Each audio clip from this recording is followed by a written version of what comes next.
Welcome to this live stream from First Unitarian Church of Des Moines. Our mission is to love radically, grow ethically and spiritually, and serve justly.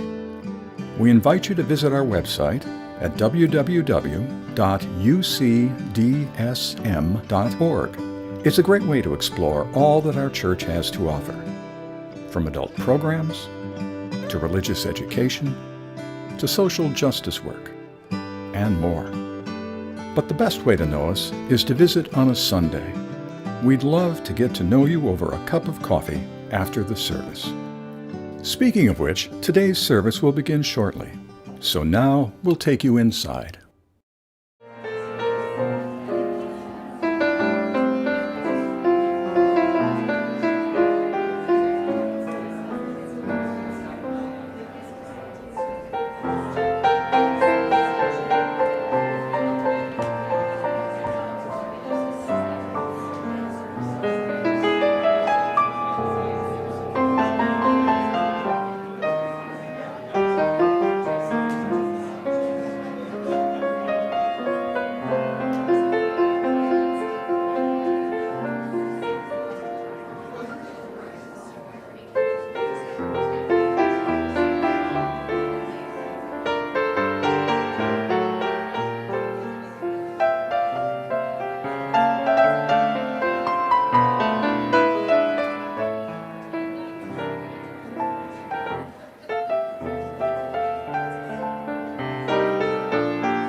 I did. Yes, and. There we go. Hear these words from the Reverend Gretchen Haley. Though you have been warned and given plenty of explanations, reasons to do otherwise, you have persisted. To claim a life of joy and justice, to carve out this time, this space for the renewal of your own heart.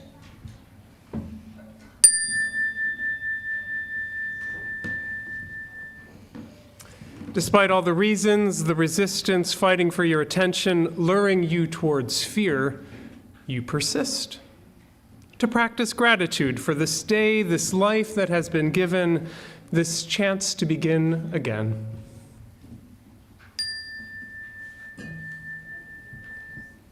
And so let us gather that we might offer one another courage, strength, healing, hope, and this promise to persist in kindness, persevere in compassion, and prevail in a life that is for more than ourselves. Please join me in the chalice lighting words in your order of service. We gather knowing that our light can't reconstitute itself. Without each other, a coldness sits in, leaning on each other, trusting each other, helping each other fall back in love with life over and over again. Only from this does the flame emerge. Today, may it rise again. And now let us pass the peace. If you would prefer a little personal space, simply remain seated, and your neighbors will take the cue and leave you in peace.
If you'll please remain standing, we'll sing number 168, One More Step.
Good morning.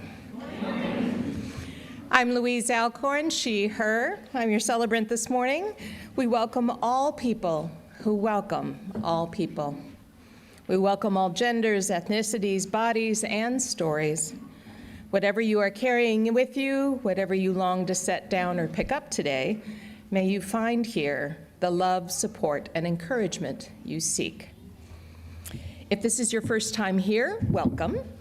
If you'd like help connecting with folks, please be sure to grab a yellow Let's Talk mug during coffee hour to communicate your interest in getting to know more people. And did you know that as part of our Dare to Dream Capital campaign, we're getting new seats in here? Woo! Okay. In the back, you'll see 2 different models for auditorium seats that they are considering.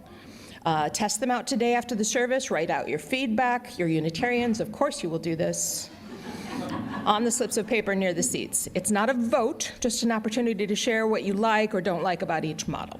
So thank you, and the Dare to Dream folks, thank you as well. I've tried them out. I like them.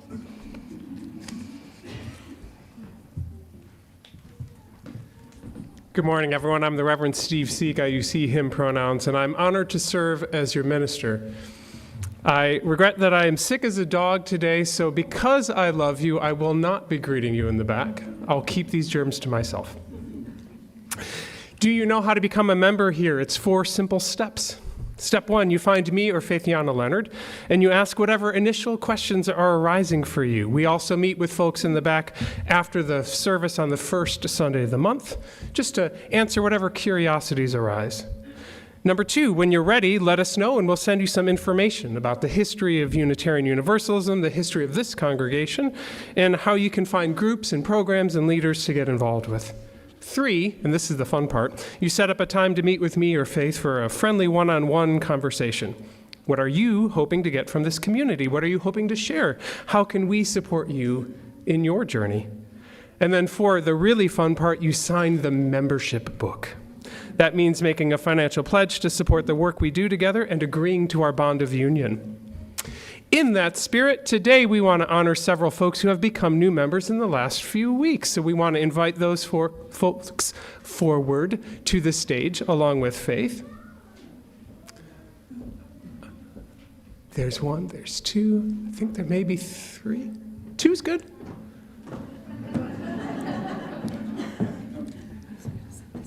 Oh, okay, thank you.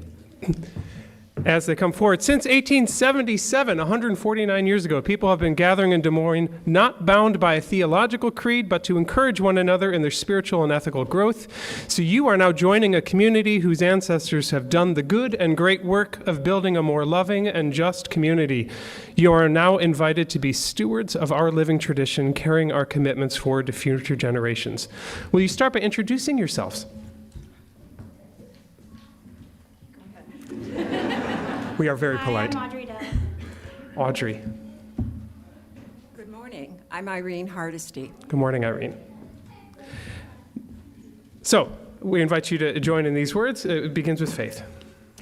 Do you enter into covenant as a Unitarian Universalist? Yes, I do. That line there. This one here? Mm-hmm. Okay. You want to read it together? Yeah.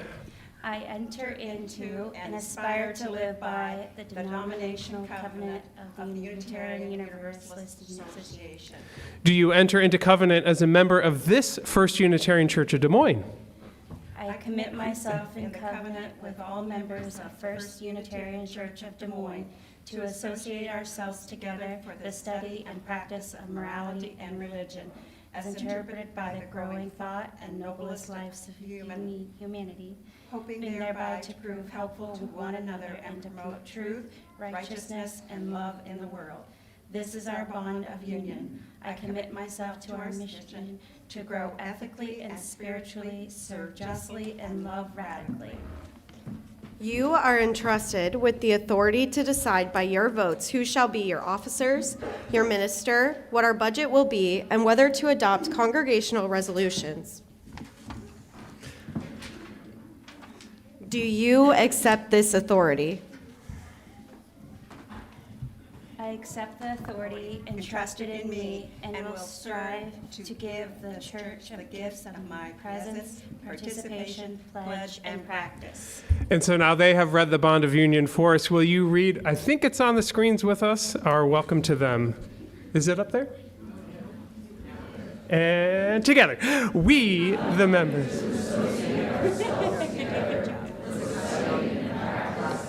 That's not what I meant.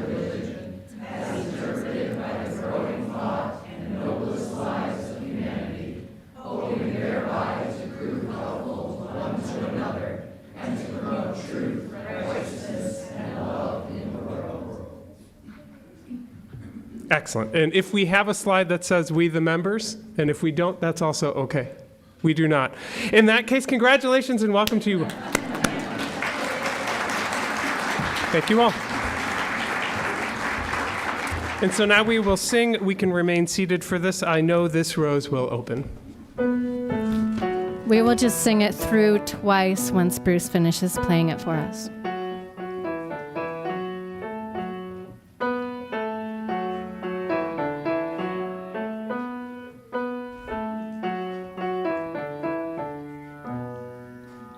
I know this rose will open. I know my fear will burn away. I know my soul will unfurl its wings. I know this rose will open. I know this rose will open. I know my fear will burn away. I know my soul will unfurl its wings. I know this rose will open.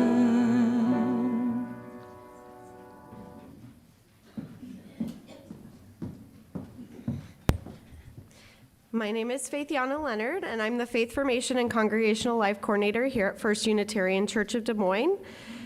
We are going to do our story from me reading up at the pulpit today, do some mic issues, but we still would like the youth to come down to the front if they like so they can watch the slides on the screen. So at this time, if youth would like to come to the front, and you guys can just sit down here like we usually do. While they're coming down, if this is your first time here, after we read the story, we do something called a children's benediction, and we sing the kids out of service to go to class. If this is your youth's first time, they are welcome to join us. We just ask that you come with them to the classroom, get them signed in, and we can talk to you about the sign-in and checkout process, and then you are welcome to return back into service.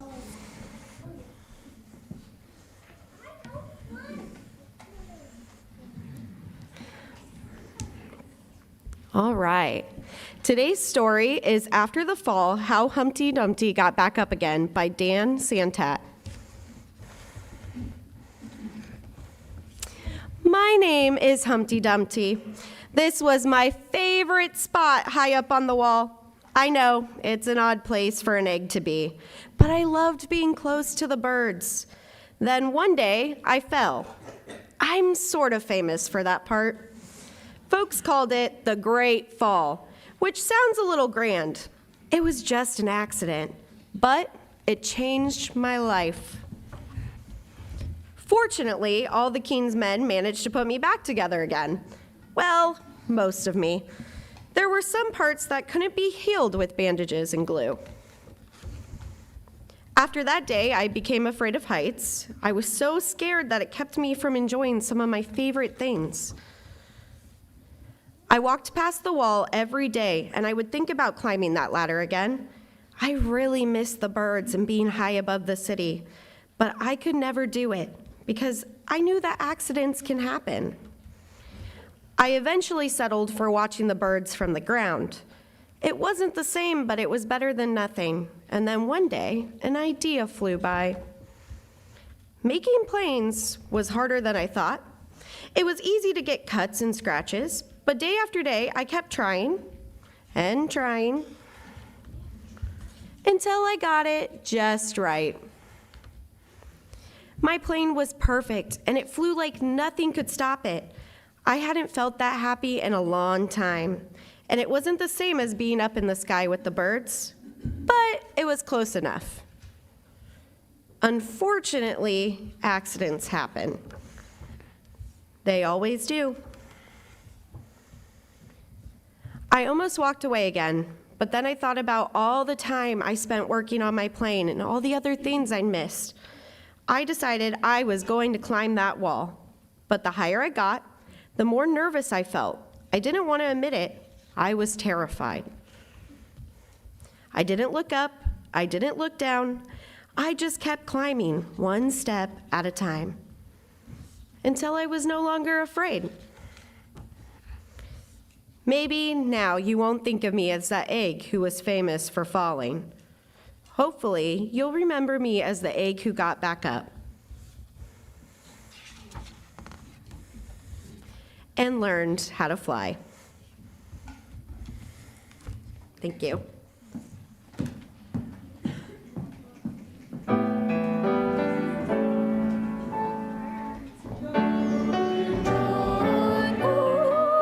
Is to meet the day with open hearts, embrace life's wonder.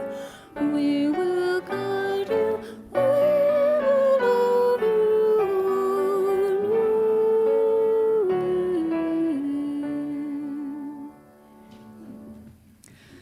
Good morning.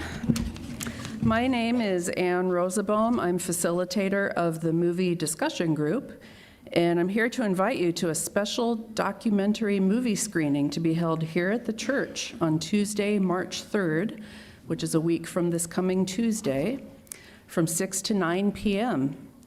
We are honored to be one of 3 venues in Iowa to show this film, the others being Cedar Rapids and Decorah.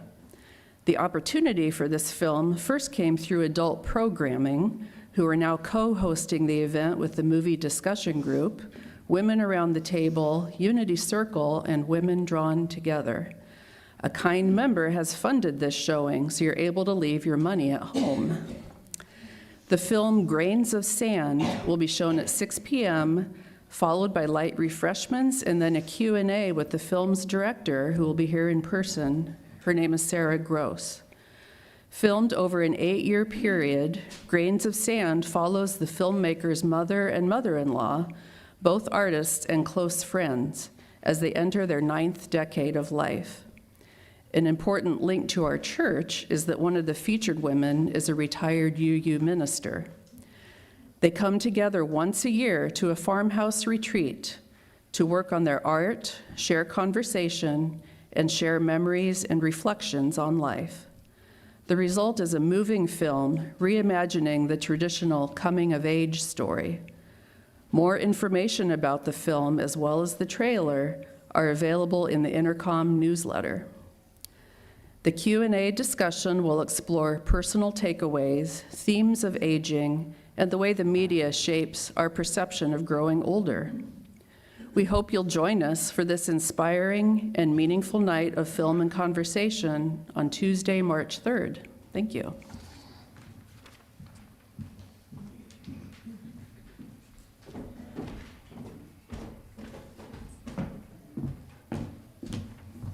All right. Good morning. My name is Oge Nnadi. Today, the members of our adult programming team will be outside in the gathering area after the service and will help you to complete the adult programming survey. So this survey helps us shape the classes and programs that we offer in the upcoming church year. Your feedback will help us to select the studies, discussions, and learning opportunities that really reflect the interests and needs and even the growth of our congregation. We want to make sure that this adult programming serves you well, and that starts with hearing from you. So it only takes a few minutes to complete, and the team will be available to answer questions and assist you. If you're not able to stay after the service, you can also find the survey link in the intercom. If you have any questions, reach out to me or anyone else in the adult programming team, or you can email us at adultpgm@ucdsm.org. So thank you for taking a few moments to help guide the future of our adult programming.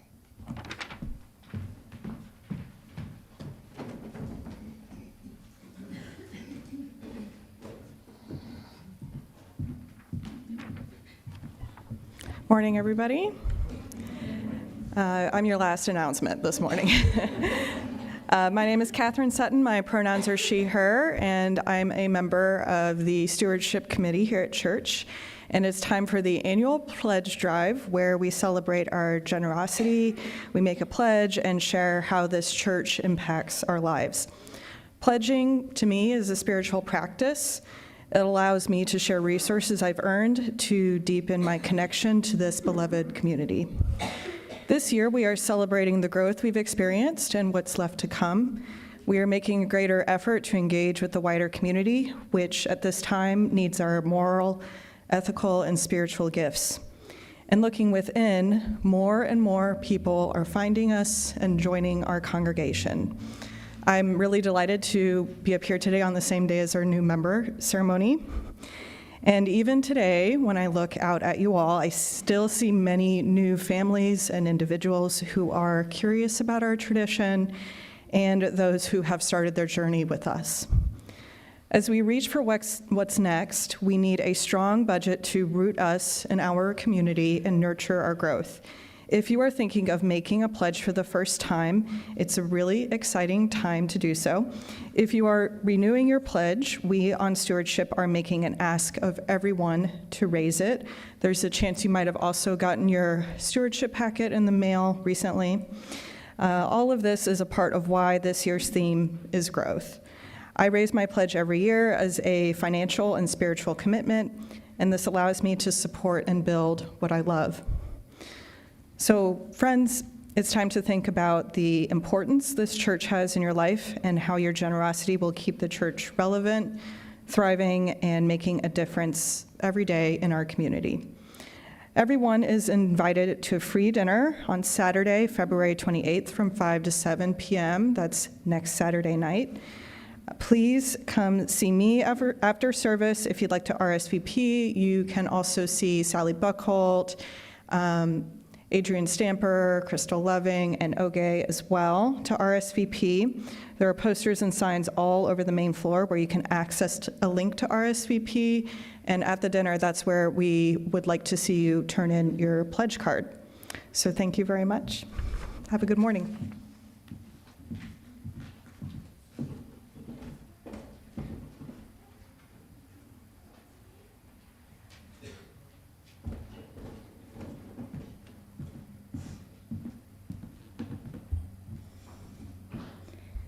My name is Anna Davis Evans, and I'm a pastoral care associate for your congregation.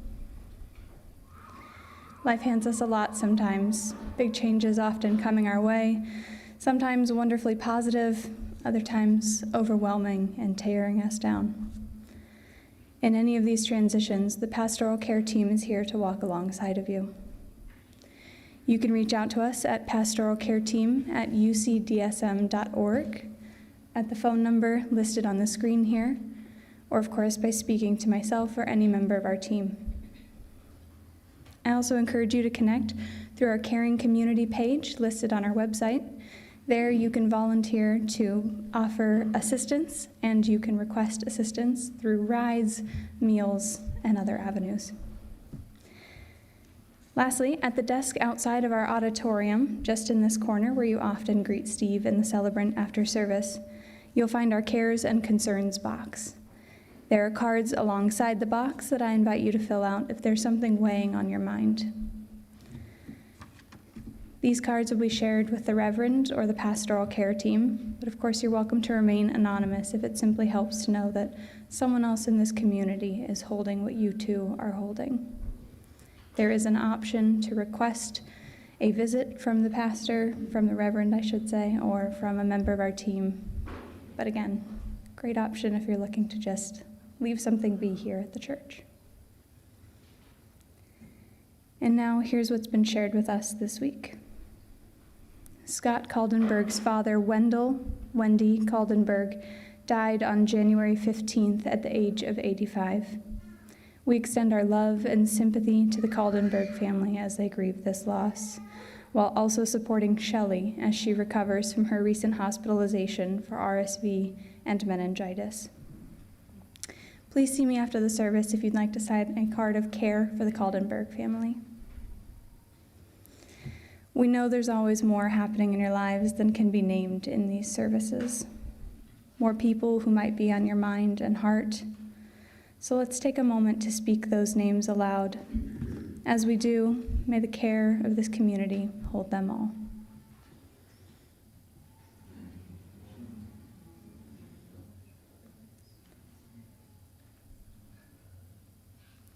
We now light 3 candles.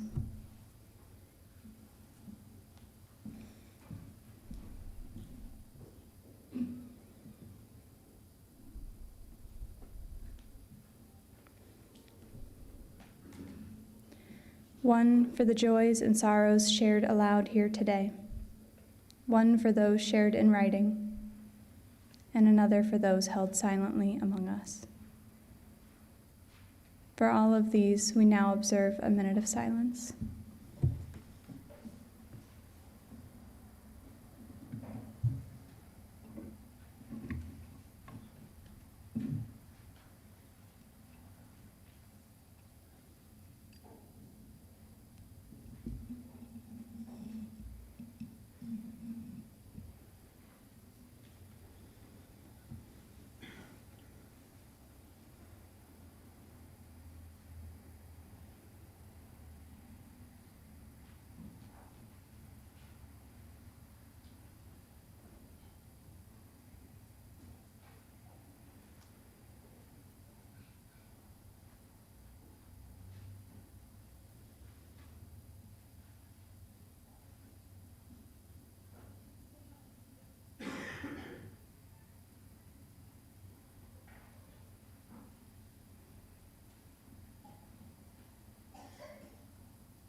Comfort me, comfort me, comfort me, oh my soul.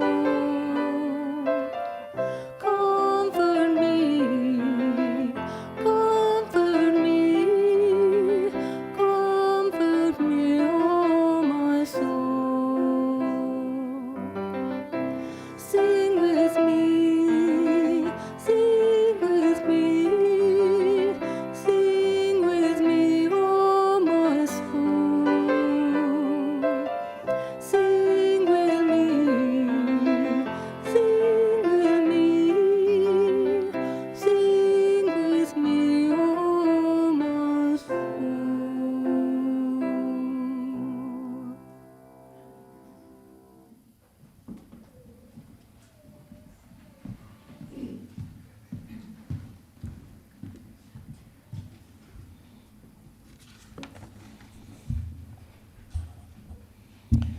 What is the difference between an offering and a pledge? The offering is a ritual, a weekly practice for our value of generosity. A pledge is a financial commitment we make to support the work of this church. Offerings cover about 3% of the budget. Every year around this time, our excellent stewardship committee, like Catherine, reaches out to you to ask what you might be willing to pledge for the next year, and we set the budget according to those pledges. We hope you will pledge generously, and we hope you will join us on February 28th for the dinner. We now take up our morning offering as a practice of our generosity, for in giving, we receive.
Thank you, Bruce. At the beginning of this year, I shared a poem in service called Moving Forward in Love. I wrote it as a way to cope with the heaviness and the violence that seemed to greet us right out of the gate at the beginning of this year. Writing has always been how I make sense of the world when the world does not make very much sense. After sharing that poem, I hoped that I might feel lighter. Instead, the heaviness lingered, like a guest who didn't quite get the hint that the evening was over. And I found myself wondering, how do I keep moving forward in my UU values when everything just felt so hard? How do I live into the covenant I've made, not just when it's easy, but when it's exhausting? So I returned to my spiritual practice, and I sat down again with my questions, my doubts, and yes, my stubborn hope, and I wrote. This time, I wrote intentionally through the UU values I have covenanted to uphold in my life, asking what they require me now. So this poem is titled Love Still. At the center, not as softness, not as surrender, but as gravity, love. Love that bends the arc of anger so it does not break us. Love that holds grief without asking it to hurry. Love that looks despair in the face and says, "You may sit with me, but you will not decide who I become." We name the fire in our chest, the rage that comes when shots ring out, when uniforms sworn to protect become symbols of fear, when a nation turns its teeth on people for simply existing. Anger is not the enemy. Anger is love's alarm bell. We listen, and then we choose what we build with it. We grieve, not quietly, not neatly. We grieve the stolen futures, the bodies turned into headlines, the trust cracked open again and again. Grief is love with nowhere to go. So we give it somewhere. Candles, names, tears, marches, the refusal to forget. And when despair whispers that nothing will change, that cruelty is winning, that the universe is cold, we answer with interdependence. Your life is bound to mine. No one is disposable. No one suffers alone unless we abandon them. We answer with equity. Justice is not abstract. It is breath protected, body safe, dignity made real. We answer with transformation. What is broken can become different, not by denial, but by courage and repair. We answer with pluralism. There is more than one way to be human, and every way deserves space to live. We answer with generosity. We will keep giving ourselves to hope, even when it costs. We answer with justice. Love is not neutral. Love takes sides with the harmed, the hunted, the unheard, and always at the center, not naive, not passive. Love that stays, love that resists, love that refuses to become what it is fighting. In a time when the country feels like it's attacking its own body, we choose to be the immune response. Not destroying, but healing. This is how we carry anger without becoming it. This is how we honor grief without drowning. This is how we walk through despair and still extend our hands. Love, not as a feeling, but as a practice. Love still. Thank you.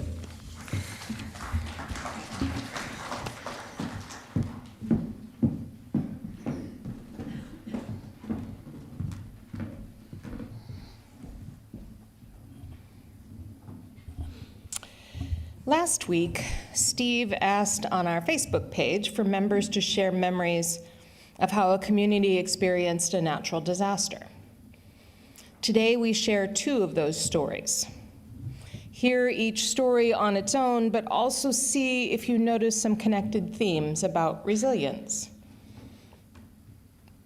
The 1994 Northridge quake lasted 8 seconds, but we all remember exactly where we were for those 8 seconds. We lived about 30 miles from the epicenter. Our freeway connection to LA collapsed. 57 people died. 9,000 were injured. I was a supervisor for the Public Assistance Welfare Department, so we were asked to go into the most ravaged areas and hand out emergency food stamps in the local parks and on the street. We dropped all our government trappings and asked 2 questions. Do you need food? Is it due to the earthquake? After a few weeks, we were allowed to return home.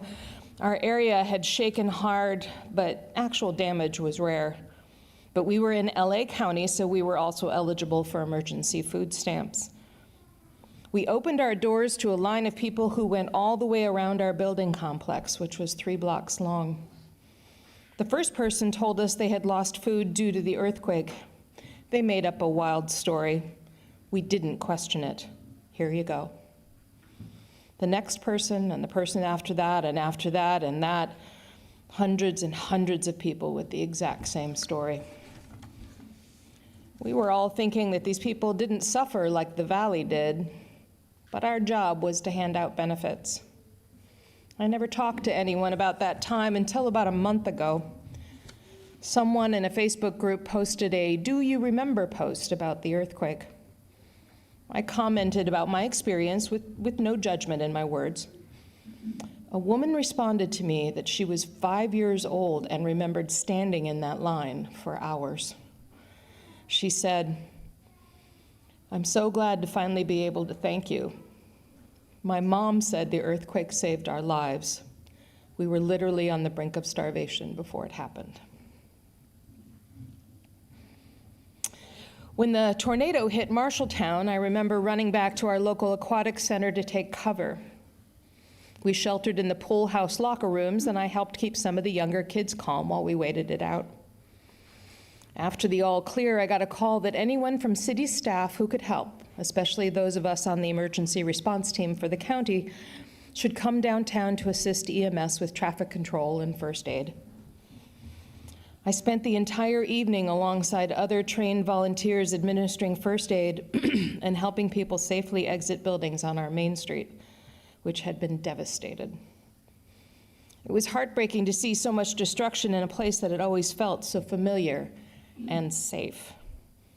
In the days that followed, community members showed up in huge numbers, boarding up local businesses, clearing debris from the streets, and checking in on neighbors. No one went home until well past midnight that first night, but no one complained either. We just worked together. The following year, as Marshalltown was still recovering, the Midwest derecho hit. It knocked out power across the entire city for more than 2 weeks during the peak of summer heat. Once again, the community stepped up. People with generators opened their homes and businesses as cooling stations. Others passed out water and popsicles. The Aquatic Center even offered free admission for the rest of the season so families could find relief from the heat.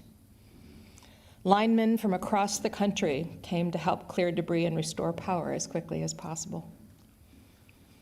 Marshalltown had always felt like a keep to yourself and protect your own kind of place during my upbringing. But through those back-to-back disasters, I saw something different. I saw people show up for each other in ways they hadn't before. Since then, there seems to be a stronger sense of camaraderie and connection in the community. People are more willing to help, to volunteer, and to check in on one another. There's even a catchphrase now of Marshalltown Strong. Those days were scary and exhausting, but they revealed the best parts of our community. In the middle of chaos and loss, we found unity, and that's something I'll never forget.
I don't see how we survive this. This could end us. How many times do you think that sentence has been expressed in a meeting?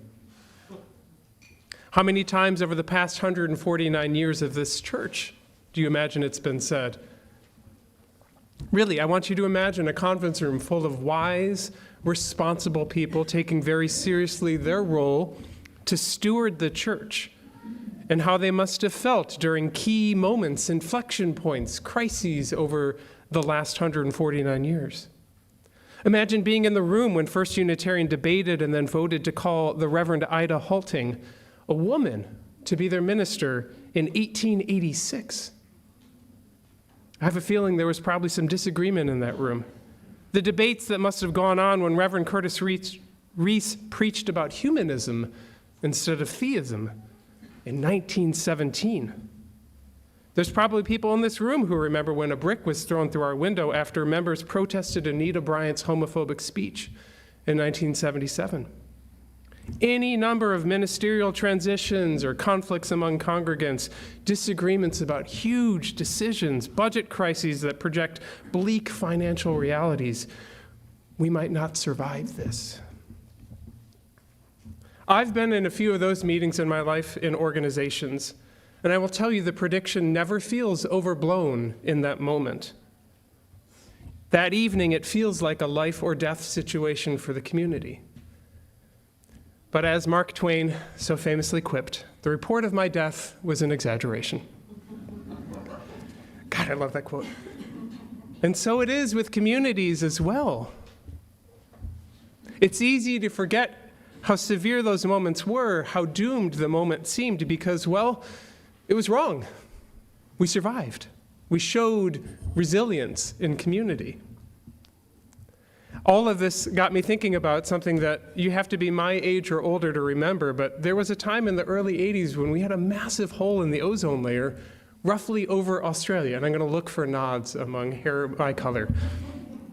We realized quickly that without an ozone layer, we would all be irradiated by the sun. So then we realized that chlorofluorocarbons in styrofoam and air conditioners were what was killing the ozone layer. And so then we all got together in the Montreal Protocol. We all agreed to stop making CFCs. Now the ozone layer is itself repairing, and the concern is gone. But in the moment, it was very real. You see, this month we've been exploring what it means to embody resilience. We began by understanding resilience as a quality of springing back, like Gumby, or bending but not breaking, like a reed, or, if we do break, putting ourselves back together, like kintsugi pottery. And then we understood resilience as a kind of quality of setting down what no longer needs to be carried, like heavy stones that we gather in our lives through the hard times.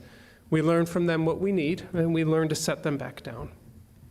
Last week, we shared stories of resilience from members who could look back on incredibly difficult times and, with the gift of age, see their seeds of resilience.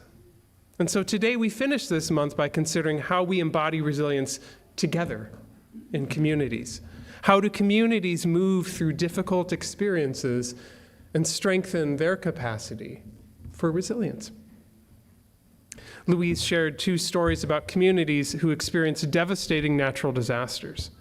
The Northridge earthquake and the tornado in Derecho and Marshalltown both managed to completely devastate those communities and, paradoxically, rebuild them.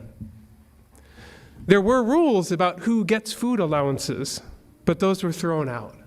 Anyone who's hungry is fed. There's rules about I keep to myself and you keep to yourself, but that gets thrown out. We are now all in this together.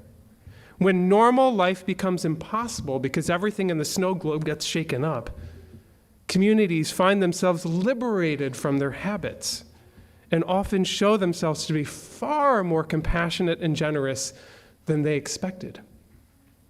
New York City apartment dwellers famous for not talking to anyone, including their own neighbors, suddenly opening their windows every night at 7 p.m. to cheer and ring bells for the nurses and doctors during the pandemic.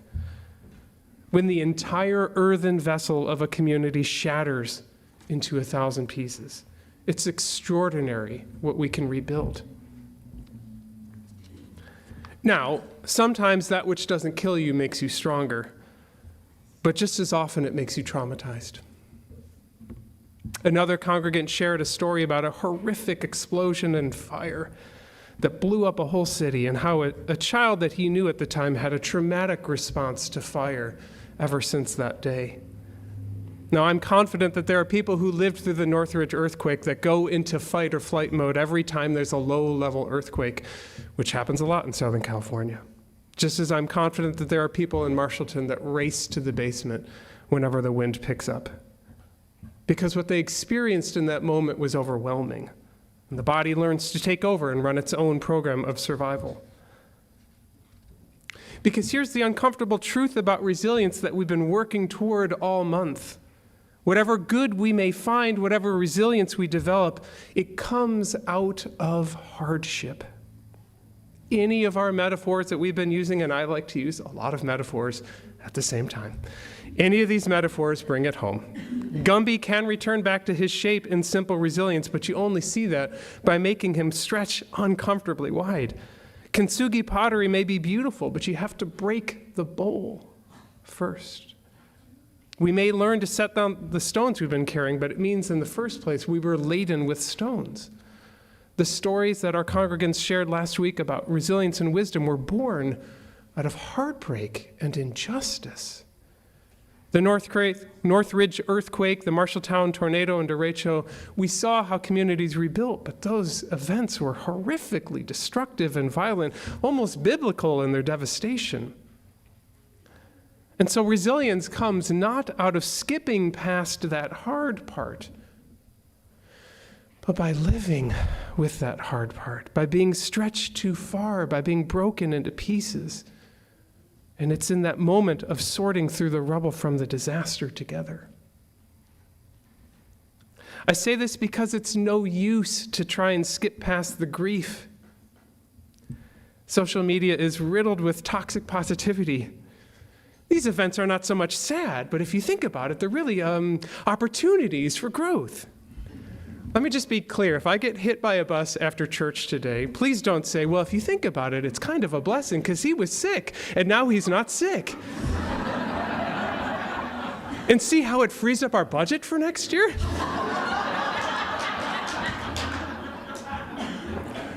Why do we do that? Why do we always need to immediately spin it? I think at some deep level, we still want things to be causal. This happened so that we could learn this. This happened to punish us, or it happened so that we could be given this opportunity to be amazing to one another. And as long as we want our hardships to have a causal meaning, this happened so that, we'll be stuck with two choices. Either God hates us, or this rash of horrible things in our community is really a blessing if you think about it.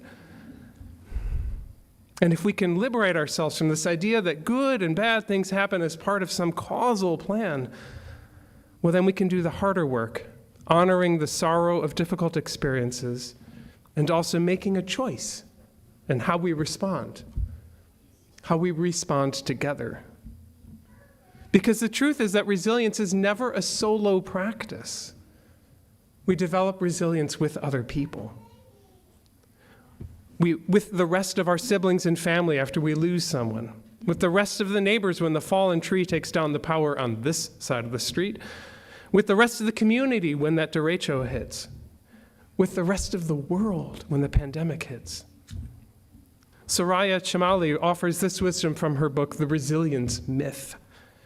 In spectacular arrogance, our mainstream vision of resilience encourages us to ignore, minimize, and even punish the desire for our greatest resilience assets: interdependence, collective versatility, and shared care. Instead of revealing our relationships to one another, our environments, and the systems we live in, this vision, the sort of Rambo self-reliance, highlights and glorifies self-sufficiency, limitless positivity, and individual strength against all odds, which makes us less resilient, not more.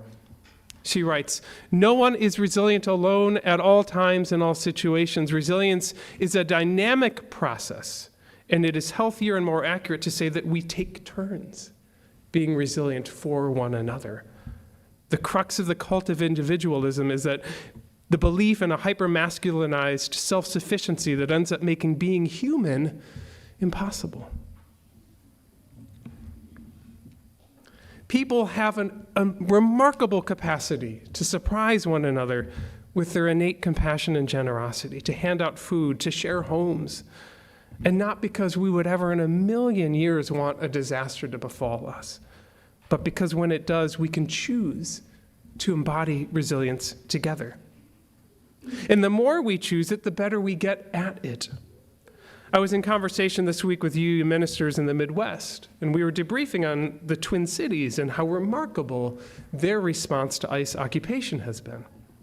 Someone from the Twin Cities pointed out that they were working with already strong networks of interfaith witness and mutual aid and social justice coordinating, because they learned to put those together during the George Floyd protests in Minneapolis in 2020. They had already built the root system for resilient community response 6 years ago.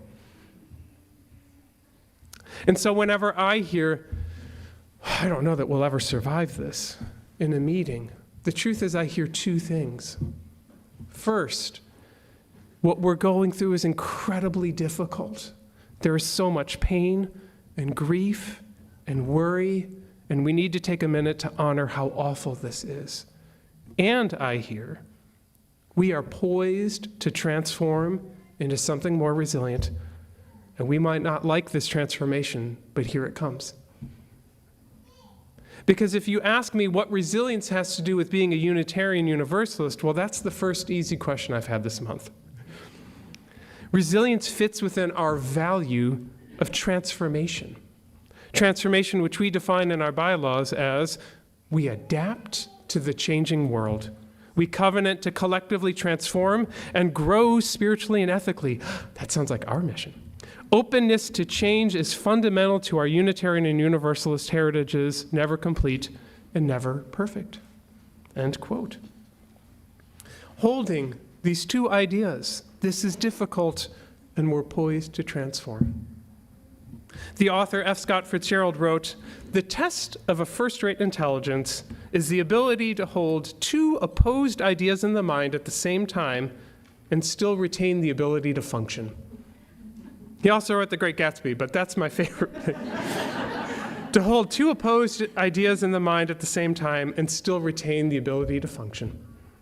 When we think about resilience, we're asked to have first-rate intelligence. Yes, life stretches us beyond anything we would ever want. Sometimes it breaks us into 1,000 pieces. And we can spring back or put the pieces together or transform into something new. Now, over the last 149 years, the congregation has navigated devastating times that I'm aware of, and probably many more that I'm not aware of. I'm pretty sure that there are people in this room who at one point or another arrived at that sentence, "I don't know how we survive this." Well, I have two oppositional ideas to hold in our minds. First, for whatever you experienced in that moment, let us honor your grief, the breaking of what was. I'm sorry you went through that fight or that crisis or whatever that was. And second, here we are, resilient, living, growing, thriving, doing the work that we're called to do in this world. So the question I want is no longer, I don't know if we'll survive this, but instead, what do we need to do in this moment to grieve what is lost and nurture what is transforming? Because I cannot stand here and promise you that for the next 20 years in our journey together, now we'll be free of suffering. I have not experienced that in life yet. But I can remind you that in the suffering that does arise in our lives, we can lean on one another. We can visit one another in the hospital. We can bring our kids to play and eat pancakes and run around on a Saturday morning in Griffin Hall. We can show up at the Capitol together and speak the truth in love. We can feed the hungry and shelter the homeless and comfort the afflicted together. For life is a journey rich with both grief and transformation. So let us lean on one another and carry one another's loads together. because together we can do so much more than just survive. We can be transformed. Amen.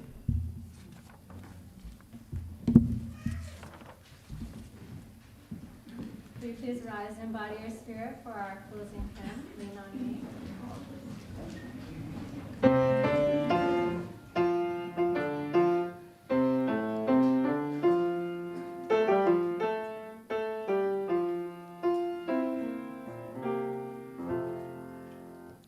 Sometimes in our lives we all have pain, we all have sorrow, but if we are wise, we know that there's always tomorrow.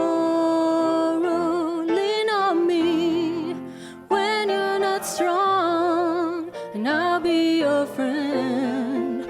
I'll help you carry on, for it won't be long till I'm gonna need somebody to lean on. Please swallow your pride if I have things you need to borrow, for no one can fill those of your needs that you won't let show. Lean on me when you're not strong, and I'll be your friend. I'll help you carry on, for it won't be long till I'm gonna need somebody to lean on. Just tell me, brother, and we all need somebody to lean on. I just might have a problem that you'd understand. We all need somebody to lean on.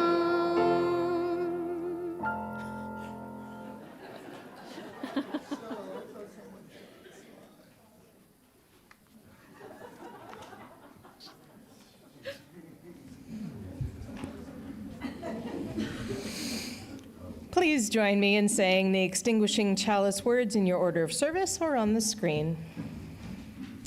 May you embrace your growing with compassion. May courage be yours as you answer your heart's calling. May beauty and wonder be yours even when the going gets rough. And may love always be at your center. Grounded in the strength of community, we can embody our resilience together. We grieve what is lost. We embrace our transformation. Go forth in resilience, compassion, and love.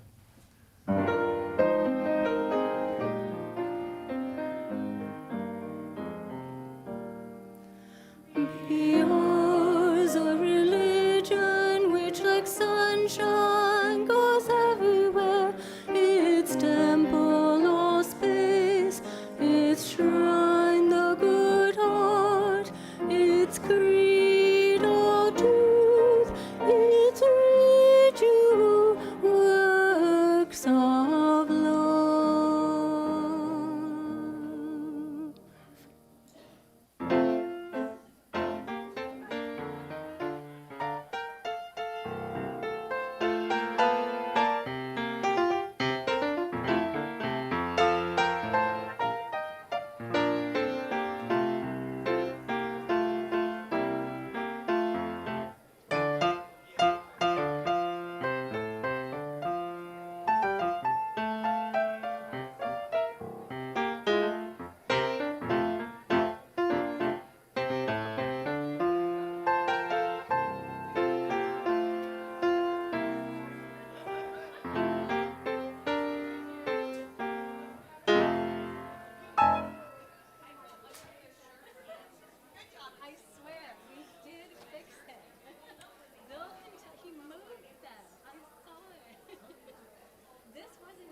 As this live stream from First Unitarian Church comes to an end, remember that previous live streams can be found on our YouTube channel. We'd love to see you in person someday. Until then, thanks for joining us.